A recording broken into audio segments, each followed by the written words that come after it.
Dans sa mission de coordination des interventions de la filière maraîchage, l'Agence territoriale de développement agricole du pôle 7, ATDA 7, anime avec les acteurs la première session de cadre de concertation de la filière dans le pôle.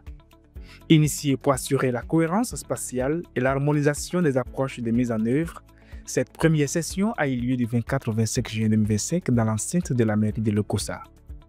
Cette séance d'échange est la continuité d'une série qui a été déjà faite au niveau des départements pour partager avec les acteurs de la filière maraîchage dans le pôle 7 le niveau de réalisation des objectifs de la campagne, des niveaux de mise en œuvre des activités prévues et aussi des niveaux de mise en place des intrants et des difficultés.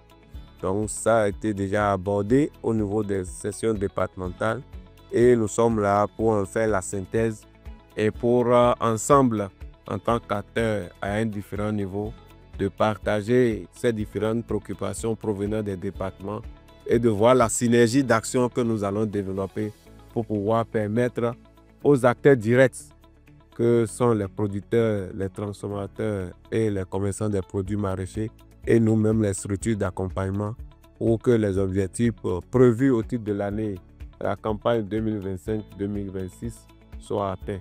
Avec une prévision de 16 317,50 hectares pour la production de la tomate, le pôle a réalisé un taux de 35,5% avec une superficie de 5 770,06 hectares emblavés. Quant à la production, sur une prévision de 167 247,13 tonnes, seulement 8 101,28 tonnes de tomates ont été produites à juin 2025. Pour le piment, 17 341,65 hectares sur 19 820 hectares ont été emblavés, soit 87% de réalisation pour 66% de taux de production.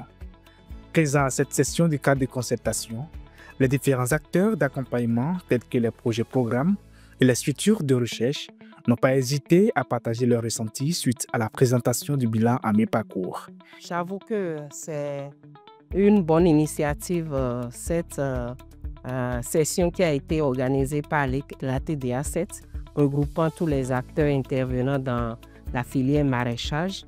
Et ceci nous a permis d'abord d'avoir une idée générale sur ce qui avait été prévu en début de campagne et l'état des lieux actuels par rapport aux productions et superficies emblavées. Certes, nous avons des superficies emblavées qui n'atteignent pas du tout encore les prévisions, mais nous avons la ferme conviction qu'avec la grande saison de production qui est en cours, nous pourrons atteindre les résultats escomptés. J'avoue que nous sommes en train d'exceller vraiment dans la promotion des filières, notamment de la filière maraîchage. Et un bilan à mi-parcours présenté de telle sorte est vraiment encourageant pour nous, les partenaires de mise en œuvre qui travaillons avec les producteurs et voir de telles estimations nous encourage. C'est vraiment de très belles perspectives pour le développement agricole au Bénin, surtout pour la filière maraîchage. Nous remercions la TDA pour tout ce qu'ils font pour le développement de la filière maraîchage. C'est vrai, nous sommes confrontés à un certain nombre de difficultés. Parmi ces difficultés, nous avions l'accès à certains intrants spécifiques à la filière maraîchage qui posent problème. Et l'un de ces principaux intrants, ce sont les semences. Et tout à l'heure, à l'issue des échanges que nous avions eus avec les structures tactiques d'encadrement, que ce soit la TDA, la DPV, les DDAEP, et également les structures de recherche qui étaient présentes, y compris le projet programme, nous avions compris quand même qu'il y a des efforts qui sont en train d'être faits pour quand même permettre aux acteurs qui sont aujourd'hui confrontés à la cherté des semences hybrides, qu'ils avaient l'habitude d'acheter au niveau des structures de distribution, qu'aujourd'hui il y a une autre alternative qui est en train de s'offrir à eux. Et cette alternative consiste à utiliser désormais des semences non hybrides qui sont inscrites au catalogue et qui sont aujourd'hui multipliées au niveau des différents semenciers que nous avons au niveau de nos communes de production. Ils peuvent aujourd'hui s'appuyer sur ces semenciers-là et accéder à ces semences qui sont quand même des semences de très bonne capacité de développement. Face à ces contraintes liées à la variation climatique, la cherté et la rareté des semences de cultures résistantes aux pathologies majeures, des perspectives émergent.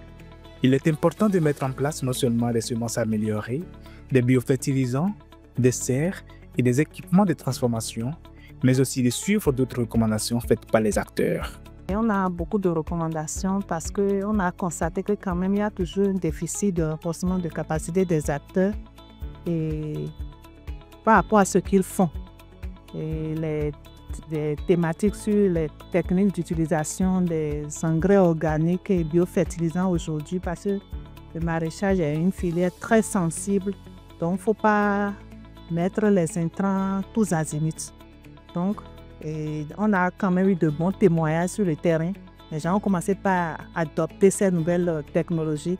Donc, on veut quand même partager avec les autres partenaires et cette approche d'intervention pour amener quand même une majorité à utiliser aujourd'hui les engrais organiques dans la production maraîchère. À travers cette première session du cadre de concertation de la filière maraîchage, la TDA7 a manifesté son désir d'être davantage à l'écoute des producteurs afin d'améliorer les performances pour le reste de la campagne.